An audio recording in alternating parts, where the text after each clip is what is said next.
Prime டைமில் அடுத்ததாக அதிமுக்கியத்துவம் வாய்ந்த டாப் 25 செய்திகளின் அணிவகுப்பை பார்க்கவிருக்கிறோம். மருத்துவமனையிலிருந்து வீடு திரும்பிய முதலமைச்சர், இளையராஜாவின் இசையை மெய்மறந்து கேட்ட பிரதமர் உள்ளிட்ட செய்திகளை டாப் 5 தமிழ்நாடு பகுதியில் பார்க்கலாம்.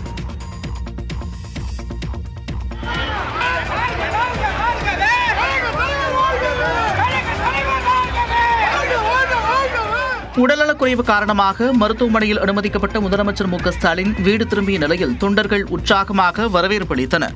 லேசான தலைசுற்றல் காரணமாக கடந்த திங்கட்கிழமையன்று முதலமைச்சர் மு.க.ஸ்டாலின் சென்னை கிரீம் சாலையில் உள்ள அப்போலோ மருத்துவமனையில் அனுமதிக்கப்பட்டார். உடல்நிலை சீராக இருந்தபோதும் மருத்துவமனையிலேயே ஓய்வெடுக்க மருத்துவர்கள் அறிவுறுத்தியிருந்தனர். இதனால் மருத்துவமனையில் இருந்தபடியே அரசு மற்றும் கட்சிப் பணிகளை முதலமைச்சர் மு.க.ஸ்டாலின் மேற்கொண்டு வந்தார். இந்நிலையில் மருத்துவர் செங்குட்டவேலு தலைமையிலான மருத்துவ வல்லுநர் குழு அளித்த சிகிச்சை முடிந்து முதலமைச்சர் மு.க.ஸ்டாலின் முழுமையாக குணமடைந்து விட்டதாக அப்போலோ மருத்துவமனை அறிக்கை வெளியிட்டுள்ளது. அதே சமயம் 3 நாட்கள் இடைவெளிக்கு பிறகு வழக்கமான பணிகளை மேற்கொள்ள அறிவுறுத்தியிருப்பதாகவும் குறிப்பிட்டிருந்தது. இதனையடுத்து முதலமைச்சர் மு.க.ஸ்டாலின் மருத்துவமனையிலிருந்து டிஸ்சார்ஜ் ஆகி வீடு திரும்பினார்.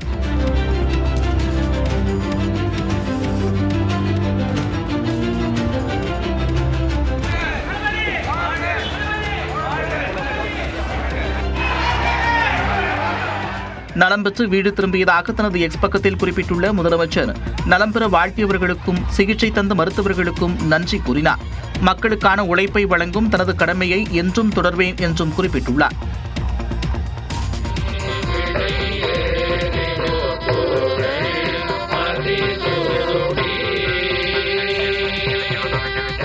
ஓதுவார்களின் பாராயணத்தை இருகரம் கூப்பியபடி பிரதமர் மெய்மறந்து கேட்டு ரசித்த காட்சிகளே இவை. தமிழர்களின் வரலாற்று அடையாளமாக விளங்கும் கங்கை கொண்ட சோழபுரம் கோயில் வளாகத்தில் நடைபெற்ற ஆடி திருவாதிரை உள்ளிட்ட முப்பெரும் விழாவில் பிரதமர் மோடி பங்கேற்றார். இந்த விழாவில் ஆளுநர் ஆர்.என். ரவி, மத்திய இணையமைச்சர் எல். முருகன், தமிழ்நாடு அமைச்சர் தங்கம் தென்னரசு, MP திருமாவளவன் உள்ளிட்டோர் கலந்து கொண்டனர். தமிழ்நாடு அரசு சார்பில் பிரதமருக்கு நினைவு பரிசாக வீணை ஓவியம் வழங்கப்பட்டது. தொடர்ந்து 4ஆம் திருமுறை மற்றும் திருப்புகழ் பாடல்களை பிரதமர் மோடி கேட்டு ரசித்தார். ஓதுவார்களின் பாராயணத்தை இருகரம் கூப்பியபடி பிரதமர் மெய்மறந்து கேட்டார்.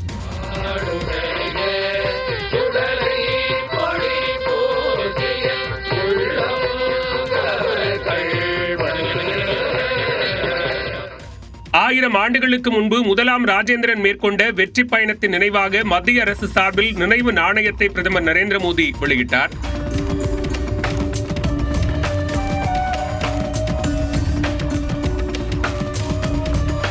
தேசிய சாகித்ய அகாதமி தொகுத்த திருவாசகத்தின் தொகுப்பை வெளியிட்ட பிரதமர் மோடி, சின்மயா மிஷன் வாயிலாக இளையராஜா இசையமைப்பில் பகவத்கீதையின் அனிமேஷன் தமிழ் தொகுப்பையும் வெளியிட்டார். சோழ மன்னர்கள் ராஜராஜ சோழன் மற்றும் ராஜேந்திர சோழன் ஆகியோருக்கு தமிழ்நாட்டில் பிரம்மாண்ட சிலைகள் அமைக்கப்படும் என்று பிரதமர் நரேந்திர மோடி தெரிவித்தார். அரியலூர் மாவட்டம் கங்கை கொண்ட சோழபுரத்தில் நடைபெற்ற முப்பெரும் விழாவின் நிறைவு நிகழ்ச்சியில் வணக்கம் சோழ மண்டலம் என்று தமிழில் உரையை தொடங்கிய பிரதமர் நரேந்திர மோடி, சிவ முழக்கத்தை கேட்கும் போது பரவசமாக உள்ளது என்றார். ஓம் நம சிவாய சுன்தா ஹூம் தோ ரோங்டே खड़े हो जाते. உலக அளவில் கட்டடவியலில் அற்புதமாக கங்கை கொண்ட சோழபுரம் கோவில் திகழ்கிறது என்ற பிரதமர், சோழர் கால ஆட்சி பொற்கால ஆட்சியாக இருந்தது என்று புகழாரம் சூட்டினார். आने वाले समय में हम तमिलनाडु में राजा चोला और उनके पुत्र और महान शासक राजेंद्र चोला प्रथम की भव्य प्रतिमा स्थापित करेंगे. 2014ஆம் ஆண்டுக்கு பிறகு வெளிநாடுகளில் இருந்த இந்தியாவைச் சேர்ந்த 600க்கும் அதிகமான கலைப்பொருட்கள் மீட்கப்பட்டதாக பிரதமர் மோடி பெருமிதம் தெரிவித்தார்.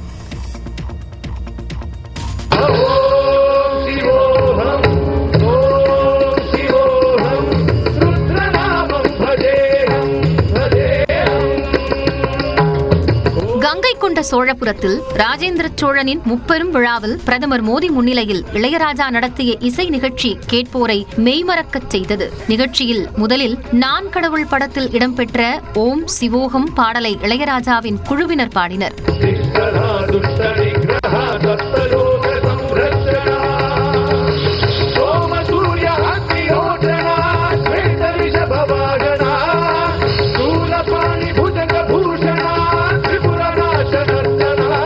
அதனை கை விரல்களால் தாளம் போட்டு ரசித்து கேட்ட பிரதமர் மோடி பாடல் முடிந்ததும் எழுந்து நின்று கைகளை தட்டி பாராட்டு தெரிவித்தார்.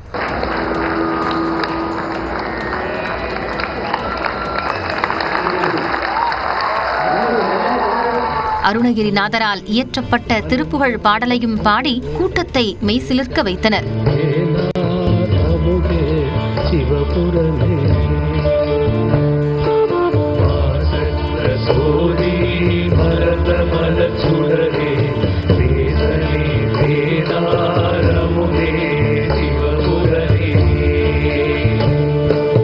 மேலும் தேவாரம், திருவாசக பாடல்களுக்கு இசையமைத்து பாடிய இளையராஜா சிவபுராண பாடல்களையும் பாடி அரங்கில் இருந்தவர்களுக்கு பக்தி பரவசம் ஊட்டினார்.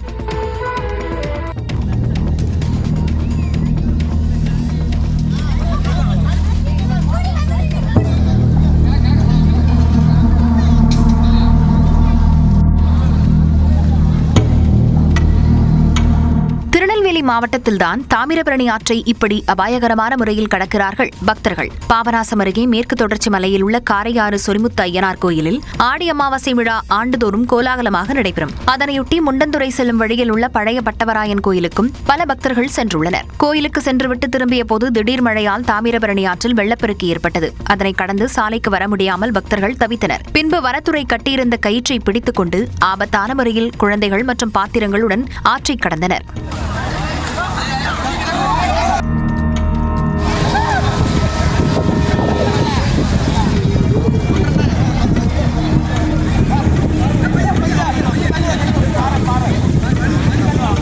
கோயிலுக்கு தடையின்றி செல்ல அடிப்படை வசதிகளை செய்து தர வேண்டும் என்று பக்தர்கள் வலியுறுத்தியுள்ளனர்.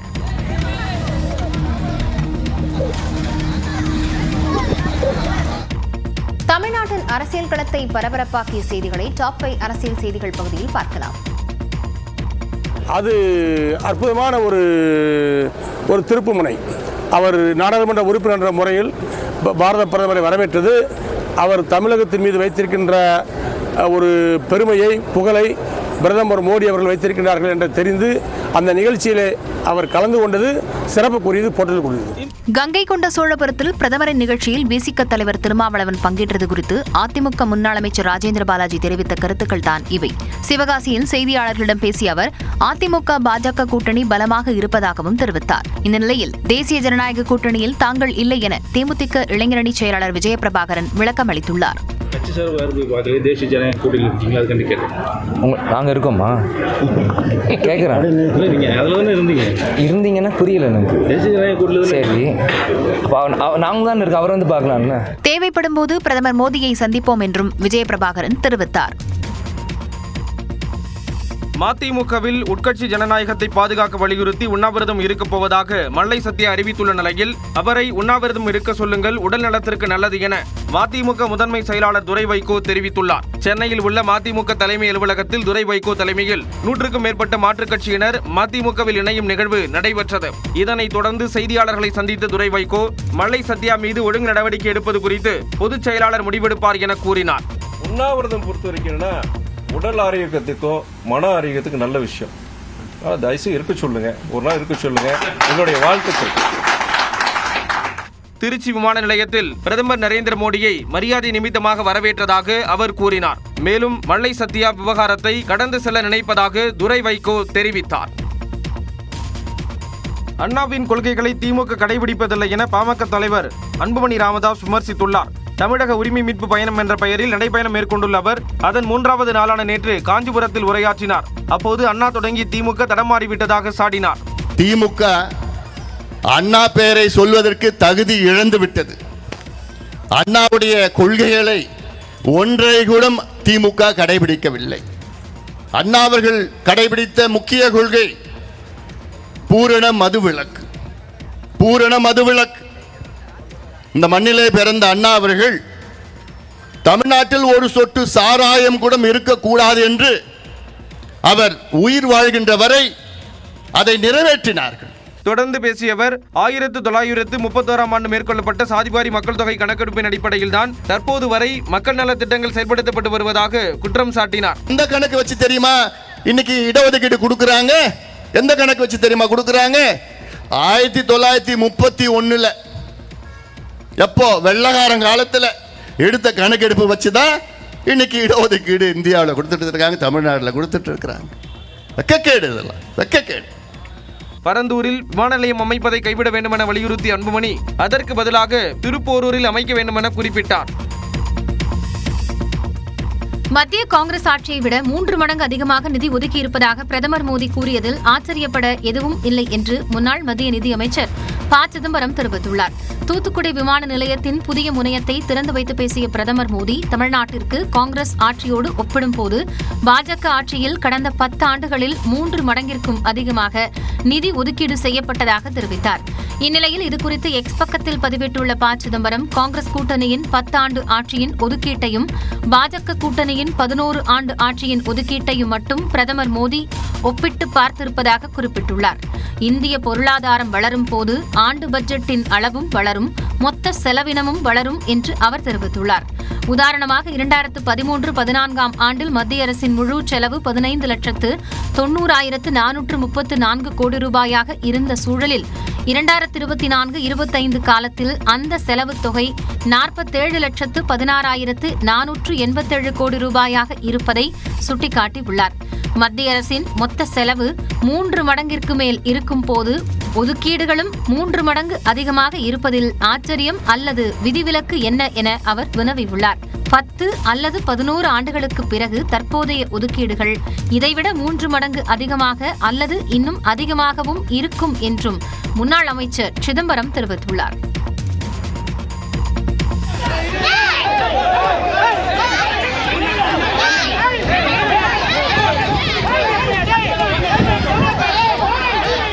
அரசு மருத்துவ காப்பீடு திட்ட முகாமில் அதிமுக திமுக தொண்டர்கள் மோதிக்கொண்ட காட்சிகளே இவை.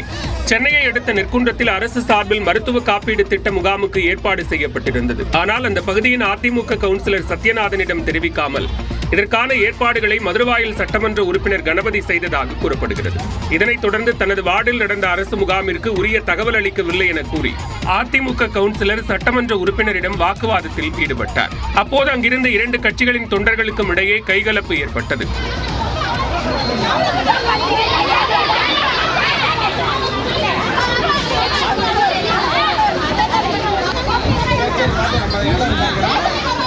இதனைத் தொடர்ந்து போலீசார் குவிக்கப்பட்டு நிலைமை கட்டுக்குள் கொண்டு வரப்பட்டது. மூணாறில் அடுத்தடுத்து ஏற்பட்ட நிலச்சரிவு, நாடாளுமன்றத்தில் ஆபரேஷன் சிந்தூர் குறித்த விவாதம் உள்ளிட்ட முக்கிய செய்திகளை டாப் 5 இந்தியா பகுதியில் பார்க்கலாம்.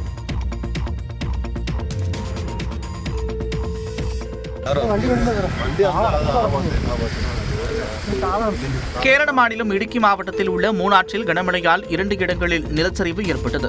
இடுக்கி மாவட்டத்தில் தென்மேற்கு பருவமழை தீவிரமடைந்து வருகிறது.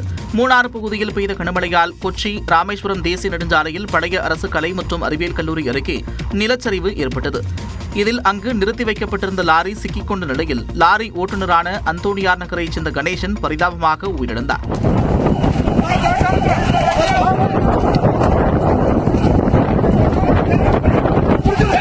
போய் பார்க்கும்போதுதான் உடனே மூச்சு பேச்சு எல்லாமே ரொம்ப கஷ்டப்பட்டிருந்தாங்க. ஃபயர்ஃபோர்ஸ்காரங்களும் என் கூட உள்ள எல்லாரும் சேர்ந்து தான் ரெஸ்கியூ பண்ணி மேலே கொண்டு வந்தோம்.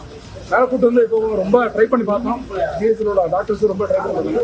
ஒன்றுமே இப்போ தான் ஆள் டக்குன்னு சொன்னாங்க. நிலச்சரிவால் தேசிய நெடுஞ்சாலையில் போக்குவரத்து நிறுத்தப்பட்டிருப்பதால் தேனி மாவட்டம் வழியாக தமிழ்நாடு வரும் வாகனங்கள் தேவிக்குளம் சாலையில் செல்லுமாறு இடுக்கி மாவட்ட நிர்வாகம் அறிவுறுத்தியுள்ளது. இதேபோல மூணாறு தாவரவியல் பூங்கா அருகேயும் நிலச்சரிவு ஏற்பட்டது.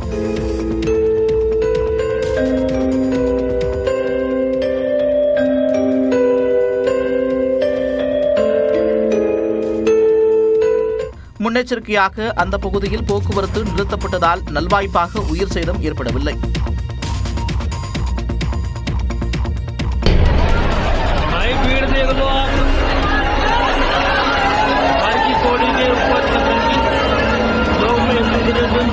உத்தரகண்ட் மாநிலம் ஹரித்வாரில் உள்ள கோயிலில் ஏற்பட்ட கூட்ட நெரிசலில் சிக்கி 8 பேர் உயிரிழந்த சம்பவம் அதிர்ச்சியை ஏற்படுத்தியிருக்கிறது. ஹரித்வாரில் உள்ள மான்சாதேவி கோயிலில் சாமி தரிசனம் செய்ய அதிக அளவில் பக்தர்கள் திரண்டனர். அப்போது கோயிலுக்கு செல்லும் படிக்கட்டில் திடீரென கூட்ட நெரிசல் ஏற்பட்டது. இதில் சிக்கி பக்தர்கள் 8 பேர் பரிதாபமாக உயிரிழந்தனர். 30க்கும் மேற்பட்டோருக்கு மூச்சு திணறல் ஏற்பட்டு மருத்துவமனைக்கு அழைத்துச் செல்லப்பட்டனர். கூட்ட நெரிசல் ஏற்பட்ட இடமே கலவர பூமி போல் காட்சியளித்தது. முதற்கட்ட விசாரணையில் மலைப்பாதையில் மின்கம்பி அறுந்து விழுந்ததாக பரவிய வதந்தியால் கூட்ட நெரிசல் ஏற்பட்டது தெரியவந்துள்ளது. விபத்து நடந்த இடத்தில் மாநில பேரிடர் மீட்புக் குழுவினர் நிவாரணப் பணிகளில் ஈடுபட்டிருப்பதாக முதலமைச்சர் புஷ்கர் சிங் தாமி தெரிவித்துள்ளார். கூட்ட நெரிசலில் உயிரிழந்தோர் குடும்பத்திற்கு பிரதமர் மோடி இரங்கல் தெரிவித்துள்ளார்.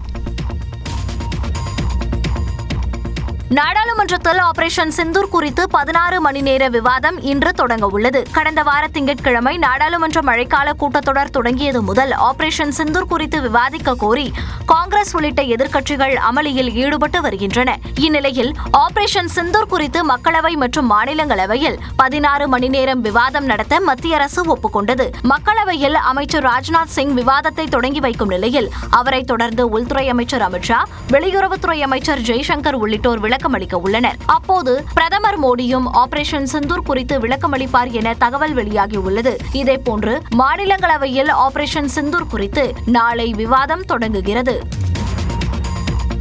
தெலுங்கானாவில் மகள் உயிரிழந்ததை அடுத்து வரதட்சணையாக கொடுத்த பணம், நகைகளை திரும்ப கேட்டு மருமகன் வீட்டின் முன்பு சடலத்தை வைத்து மாமியார் போராட்டம் நடத்தியது பரபரப்பை ஏற்படுத்தியுள்ளது. தெலுங்கானா மாநிலம் ராமகிருஷ்ணாபூர் பகுதியைச் சேர்ந்தவர் சுரேஷ். இவருக்கும் லாவண்யா என்பவருக்கும் 2021ஆம் ஆண்டு திருமணம் நடைபெற்றது. அப்போது பெண் வீட்டார் 50 லட்சம் ரூபாய் பணம், 30 சவரன் நகை ஆகியவற்றை வரதட்சணையாக கொடுத்ததாக கூறப்படுகிறது. இதைத் தொடர்ந்து இருவருக்கும் தகராறு ஏற்பட்ட நிலையில் லாவண்யா கணவரை விட்டு பிரிந்து கடந்த சில நாட்களாக தாயார் வீட்டில் வசித்து வந்தார். இந்த நிலையில் கடந்த 16ஆம் தேதி நடைபெற்ற சாலை விபத்தில் லாவண்யாவின் தந்தை உயிரிழந்தார். படுகாயமடைந்த லாவண்யா மருத்துவமனையில் அனுமதிக்கப்பட்டு சிகிச்சை பெற்று வந்தார். ஆனால் அவரும் சிகிச்சை பலனின்றி உயிரிழந்தார். இதைத் தொடர்ந்து லாவண்யாவின் உடலை ஆம்புலன்ஸ் மூலம் சுரேஷ் வீட்டிற்கு கொண்டு சென்ற அவரது தாய் மற்றும் குடும்பத்தினர் வரதட்சணையாக கொடுத்த பணம், நகைகளை கேட்டு போராட்டத்தில் ஈடுபட்டனர்.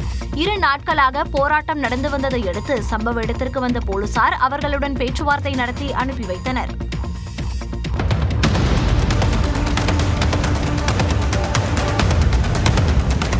குஜராத்தின் பனஸ்கந்தா பகுதியில் கனமழையால் ஏற்பட்ட வெள்ளத்தின் காட்சிகளே இவை. குஜராத்தின் பல்வேறு மாவட்டங்களில் கனமழை பெய்து வருகிறது.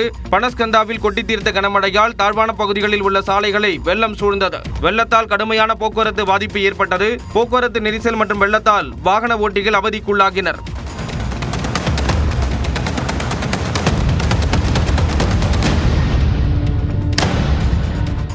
அகமதாபாத் பகுதியிலும் கனமழை பெய்தது. சாலைகள் அனைத்தும் வெள்ளக்காடாக காட்சியளிக்கும் நிலையில் வாகனங்கள் மிதமான வேகத்தில் சென்றன.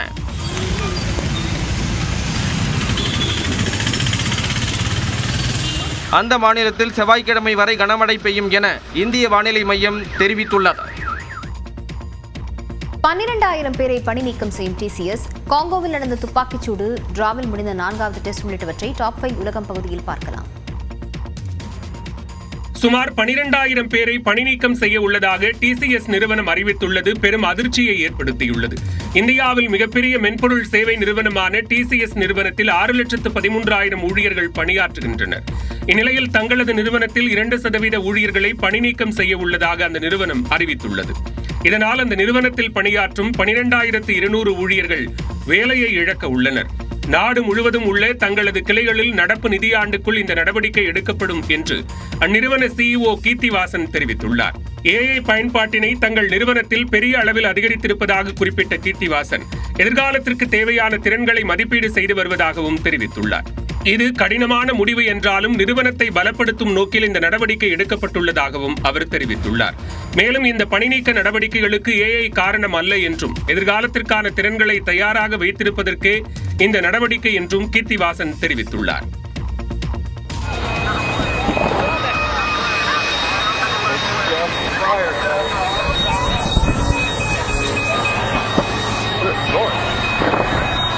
அமெரிக்காவின் டென்வர் விமான நிலையத்தில் விமானத்தில் தீ விபத்து ஏற்பட்டதால் பயணிகள் பீதியுடன் வெளியேறிய காட்சிகளே இவை. டென்வரிலிருந்து மியாமிக்கு 173 பயணிகள் உட்பட 179 பேருடன் அமெரிக்கன் ஏர்லைன்ஸ் நிறுவனத்தின் போயிங் ரக பயணிகள் விமானம் புறப்படுவதற்கு தயாரானது. ஓடுபாதையில் சென்றபோது விமானத்தின் டயரில் திடீரென தீ பிடித்து புகை வெளியேறியது. இதனால் புறப்பாடு நிறுத்தப்பட்டு அவசர கதவுகளை திறந்து பயணிகள் பாதுகாப்பாக கீழே சறுக்கி இறக்கிவிடப்பட்டனர். சில பயணிகள் தங்களது குழந்தைகளை அணைத்தவாறு சறுக்கி தப்பினர்.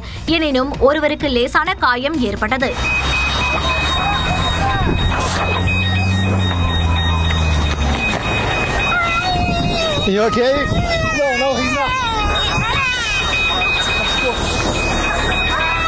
முதற்கட்ட விசாரணையில் விமானத்தின் டயர் வெடித்து சஸ்பென்ஷனை சேதப்படுத்தியதாக கூறப்படுகிறது. முன்னதாக மார்ச் மாதத்தில் டென்வர் விமான நிலையத்தில் விமானத்தின் இயந்திரத்தில் தீ விபத்து ஏற்பட்டதால் இதேபோன்று பயணிகள் வெளியேற்றப்பட்டது குறிப்பிடத்தக்கது.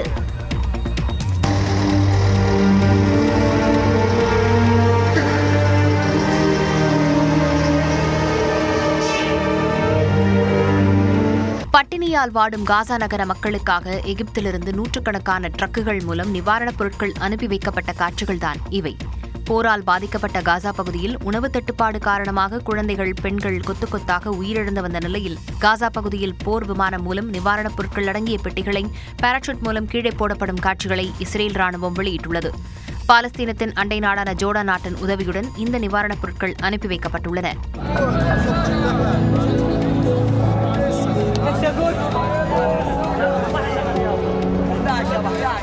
இதேபோன்று மற்றொரு அண்டை நாடான எகிப்திலிருந்து நூற்றுக்கணக்கான ட்ரக்குகளில் நிவாரணப் பொருட்கள் காசாவிற்கு அனுப்பி வைக்கப்பட்டன.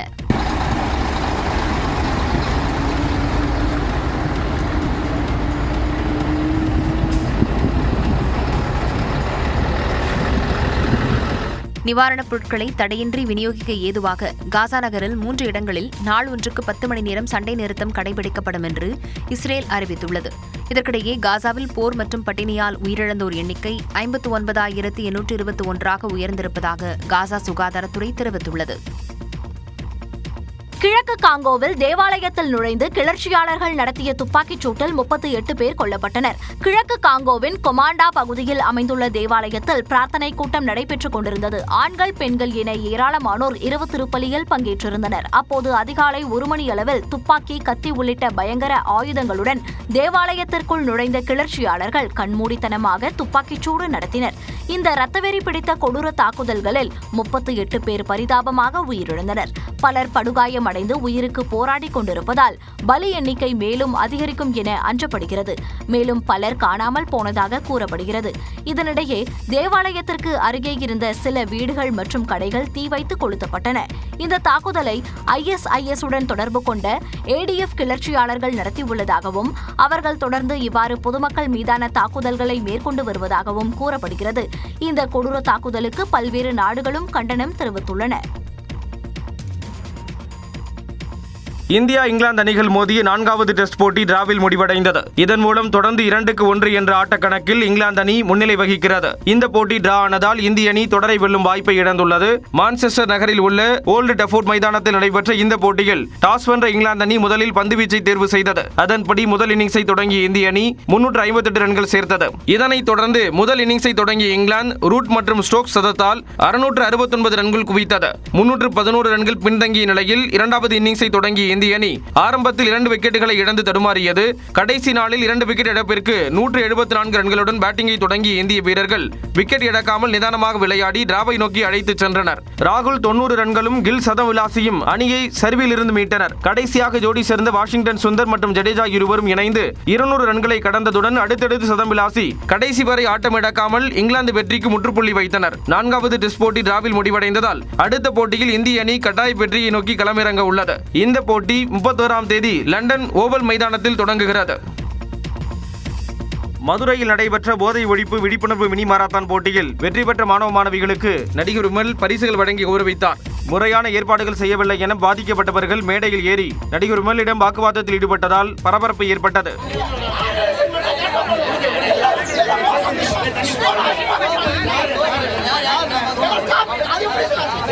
பின்பு விமல் மேடையில் இருந்து கீழிறங்கி பாதிக்கப்பட்ட மாணவிகளுடன் பேச்சுவார்த்தை நடத்தி பிரச்சனை முடித்த பிறகு அவர்களை மீண்டும் மேடை ஏற்றி பரிசுகள் வழங்கி கௌரவித்தார்.